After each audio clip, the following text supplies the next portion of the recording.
Sí. Con ella cerramos y ya luego vienen los cierres de los presidentes de bloque. Bueno, gracias, presidenta.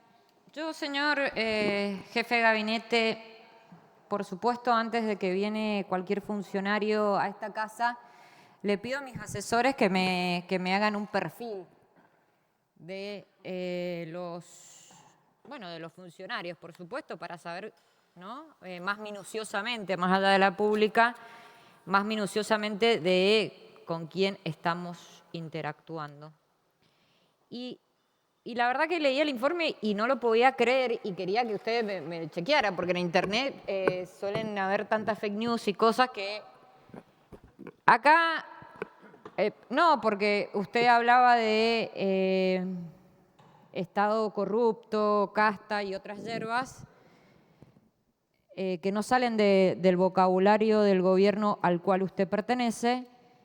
Y según este informe, usted entró al Estado Nacional de manera ininterrumpida, o sí, interrumpida en los años después del 2001. Usted integra el Estado Nacional a partir de 1970.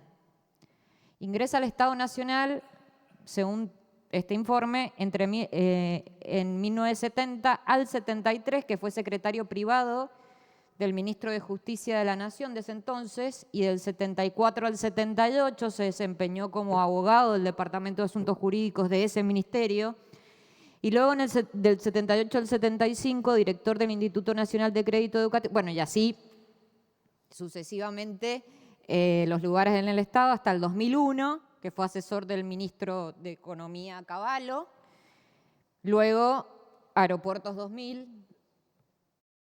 Por eso le estoy preguntando, o sea, por eso le doy la...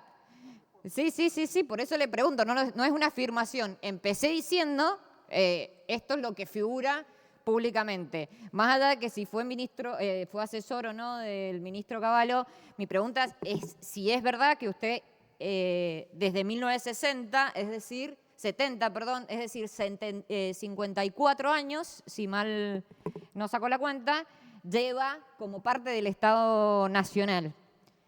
Si es así, bueno, ahora se dice casta vulgarmente para el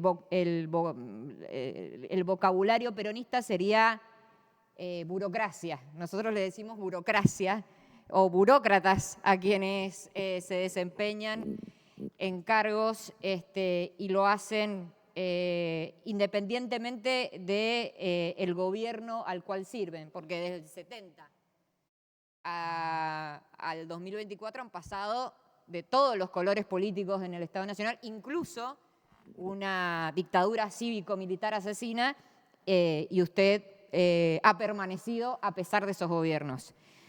Si me podría ratificar si desde 1970 usted es parte del Estado Nacional. Lo pregunto simplemente porque no estaba en mis planes, pero sí me llamó la atención. Faltaban muchos años para que naciera, ¿no? 14 años para que naciera y usted ya estaba en el Estado Nacional, y la verdad que me llamó la atención un gobierno que se adjudica como lo nuevo, como lo antipolítico, como lo que viene a irrumpir en la escena política nacional, que su principal representante sea y administrador sea alguien que en 1970 empezó el Estado Nacional, es por lo menos paradójico. Ahora sí voy a tres temas que me preocupan muchísimo. El primero es uno que se está tratando en este momento en la Cámara de Diputados. Celebro que en la Cámara de Diputados se haya logrado el quórum, a pesar del férreo lobby en contra, para la regulación de las apuestas online. La señora vicepresidenta y mis colegas acá no me van a permitir mentir. Yo hace mucho tiempo que vengo insistiendo con que esto se trate en la Cámara de Senadores. De hecho, le cuento que hay muchos proyectos presentados en la Cámara de Senadores y en la Cámara de Diputados de diferentes legisladores de diferentes partidos políticos, de diferentes provincias. Y eso cuando ocurre en el legislativo es porque hay una demanda social de que algo está sucediendo y que hay que regularlo. En este momento está siendo tratado en la Cámara de Diputados y hay una cosa por algo. Usted dirá, ¿pero por qué me preguntan del legislativo? Bueno, sí, es muy importante, por varios motivos que les voy a enumerar. Primero, la Libertad Avanza y el PRO no dieron quórum. Eso significa que la fuerza política, las dos fuerzas políticas que cogobiernan, gobiernan, no sé, como quieran llamarlo, no están de acuerdo con la regulación. Es más, hubo una discusión pública entre diputados de esas fuerzas diciéndole el uno al otro que se dejaban lobiar por una figura pública muy ligada al PRO y muy cercana a una de las principales casas de apuestas de la Argentina, diciendo que ponían palos en la rueda para que no se reglamente. De hecho, ahora, una de las figuras del PRO, en connivencia con la Libertad Avanza, están tratando en este momento en la Cámara de Diputados que se vuelva a comisión el dictamen de mayoría o que se pase a un cuarto intermedio, porque claramente, y acá lo vivimos nosotros quienes estaban, cuando se tratan estas leyes, como por ejemplo fue la ley del etiquetado, donde la industria alimenticia hacía mucha presión y ahora han vuelto, vienen voceros, ¿no? Siempre vuelven. Bueno, las casas de las apuestas, imagínense, mucho más. Entonces, en este contexto, en donde la adicción de niños, niñas y adolescentes, porque apostar es legal en la Argentina a partir de los 18 años. Y nuestra preocupación es la ludopatía en niños, niñas y adolescentes. Ese es para que todos encuadremos de qué exactamente estamos hablando. Hoy la ludopatía ha pasado en nivel de adicción en los adolescentes más que el alcoholismo y las drogas. O sea, la principal adicción hoy de niños, niñas y adolescentes es la ludopatía online. Los pibes y las pibas empiezan a apostar a los 12 años y a los 14 ya tienen problemas de adicción, que significan ansiedad, depresión, intentos de suicidio, etcétera, etcétera, etcétera. Y no solamente eso. Por ejemplo, en la provincia de Mendoza, en una encuesta que hizo, ya le voy a decir, Democratia, el 56% de los mendocinos dice que tiene interés en apostar. Es decir, que es una problemática que está rompiendo familias. Hoy los docentes y las docentes, porque sabemos que se apuesta dentro de las escuelas, en las escuelas, no tienen herramientas para intervenir en eso. Y las familias, los mamás, los papás, menos aún, ni siquiera a veces saben que sus hijos están apostando. ¿Por qué? Porque está todo liberalizado.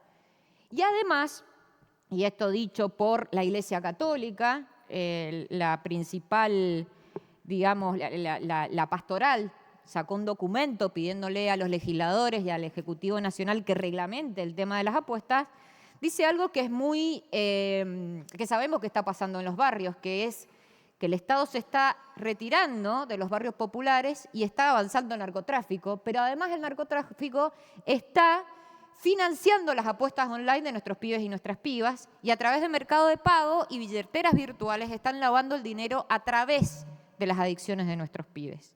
Entonces tenemos adicciones de menores de edad, de niños, niñas y adolescentes, que están apostando, que es financiado por el narcotráfico, y un Estado nacional que mira para otro lado.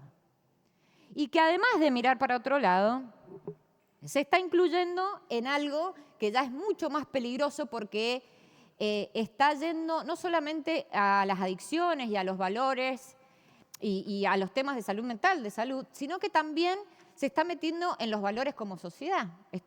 Hace poquito vimos que una casa de apuestas hizo debutar en primera división a un streamer. En el 2022 también hubo caso de un representante de varios jugadores del equipo del Club El Porvenir por jugar para atrás para beneficiar a las apuestas. Es decir, que esta problemática, además de las adicciones, que me parece a mí lo más problemático, está rompiendo todos los valores de la sociedad.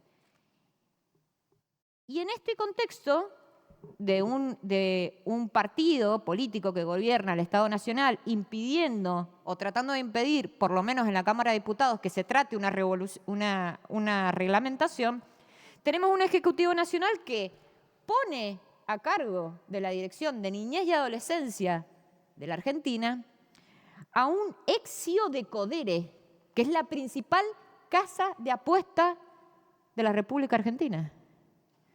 Tenemos un gobierno nacional que a través de la CNB le permite a los chicos de 13 años, a jugar con las finanzas a través de los teléfonos. Tenemos un gobierno nacional que ha desfinanciado todos los programas de protección de niños, niñas y adolescentes, sobre todo en temas de salud mental. Entonces, mi pregunta ante esta situación, que voy a seguir insistiendo para que la reglamentemos porque estoy convencida de que algo y que vamos a favor del mundo, esto se está estudiando y reglamentando en todo el mundo, porque el tema de las apuestas es algo que mueve muchísimo dinero. Esto lo tenemos que decir con mueve muchísimo dinero y muchísimos intereses, en blanco y sobre todo en negro. Cuando vemos cuál es la cantidad de millones de dólares que mueven, han aumentado en 20% mes a mes, va aumentando la cantidad de dinero que mueven acá en la Argentina. Para decirles solamente, en abril se movieron 6.704 millones de pesos solamente en apuestas en blanco. Ni que hablar cuando hay una Copa América, por ejemplo, que se juega, o la final de una Libertadores. Es extraordinario lo que mueve. Entonces, sabemos que es muy difícil, pero nosotros acá estamos para cuidar a la ciudadanía, no los intereses de unos pocos, porque las apuestas enriquecen los bolsillos de unos pocos, pero matan a nuestros pibes y a nuestras pibas y los empobrecen. Entonces, la pregunta es, ¿cuál es la postura del Gobierno Nacional respecto de esto? ¿Por qué no se ha hecho nada, ni se ha reglamentado, ni se ha llamado a que por lo menos puedan aportar estas casas de apuestas a la salud mental de nuestros pibes y nuestras pibas que están suicidándose o teniendo intentos de suicidio por las deudas que generan con las apuestas? ¿Por qué pusieron en la cartera como director de niñez y adolescencia a un ex CEO de Codere? ¿Qué tiene que ver, qué antecedentes tiene el CEO de Codere para ser un director de niñez y adolescencia de la República Argentina? Asimismo, también le quiero preguntar, porque como ya nos tienen acostumbrados a los vetos, bueno, si no están de acuerdo con una reglamentación de esto, porque dentro de su estructura de pensamiento puedo llegar a pensar que el mercado lo regule, ¿no? Es un mercado.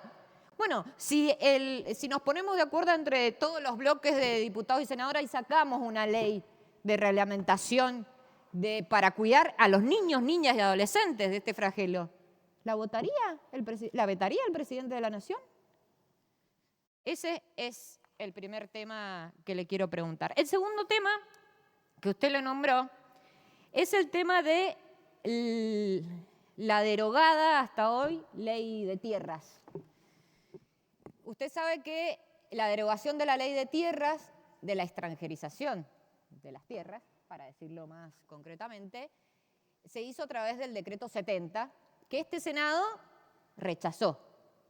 Entonces, ya puede saber cuál es la postura de por lo menos nuestro bloque y quienes votamos en contra. Usted sabe bien de qué se trata el rol estratégico de esta ley de tierras, no solamente para cuidar los recursos estratégicos. Esta ley se sancionó, se promulgó el 27 de abril del 2011, y esta ley se promulgó y se sancionó para que, proteger los recursos extranjeros estratégicos como el agua, la soberanía, el tema de la frontera.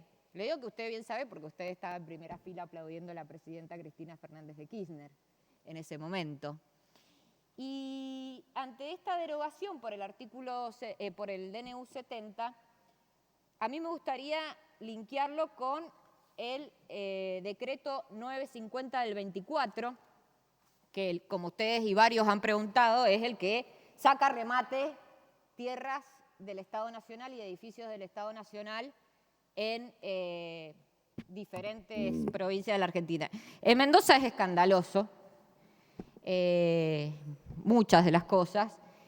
Hay 7 inmuebles en Ciudad, Guaymallén, San Carlos y Malargüe. Y yo le quería preguntar, primero, si hay actos administrativos en los inmuebles indicados en el anexo, si se puede saber cuál es la fundamentación que hacen a la innecesariedad de estos.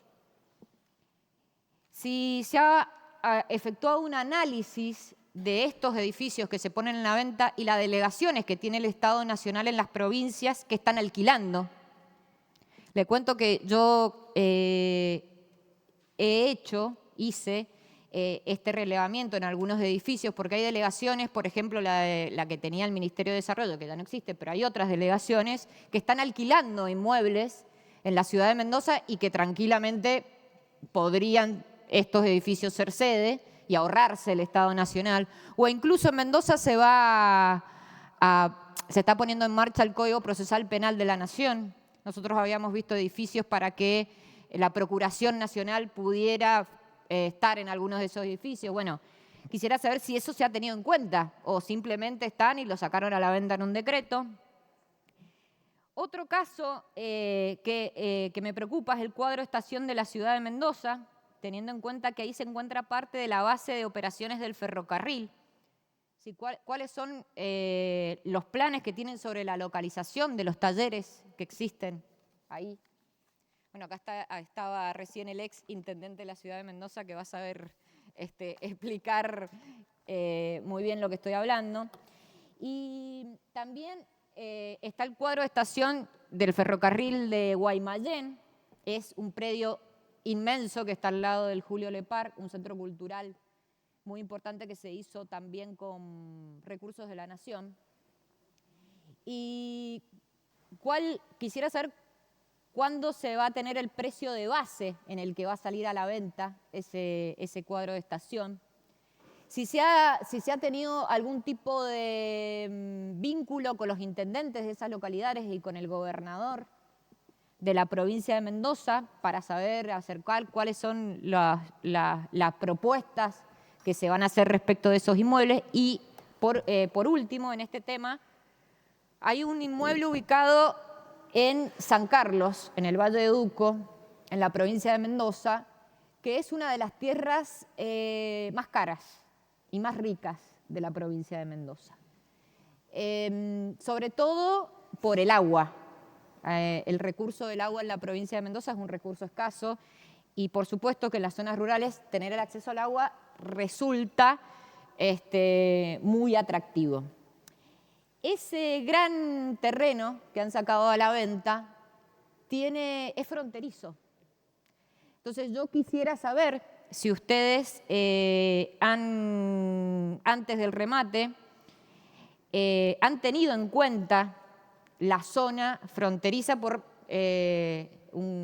supuestos de seguridad y de soberanía. Ahí la ley de fronteras de la República Argentina impide que extranjeros sean dueños de tierras fronterizas, y eso lo han tenido. Y si han hablado con el gobernador. Senadora, le pido si puede redondear, son 18 minutos. Perdón, y con esto, y con esto termino.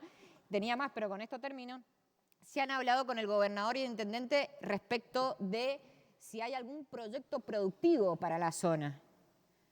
Porque en esa zona, además de ser muy rica y hermosa, porque San Carlos es uno de los departamentos más lindos de la provincia de Mendoza, es una zona productiva por excelencia. Ahí vive gente, hay 11 puesteros que viven en esa zona, pero además es una zona en donde, por ejemplo, se hacen las papas, que son las papas fritas de McDonald's de toda América Latina, sobre todo de Brasil.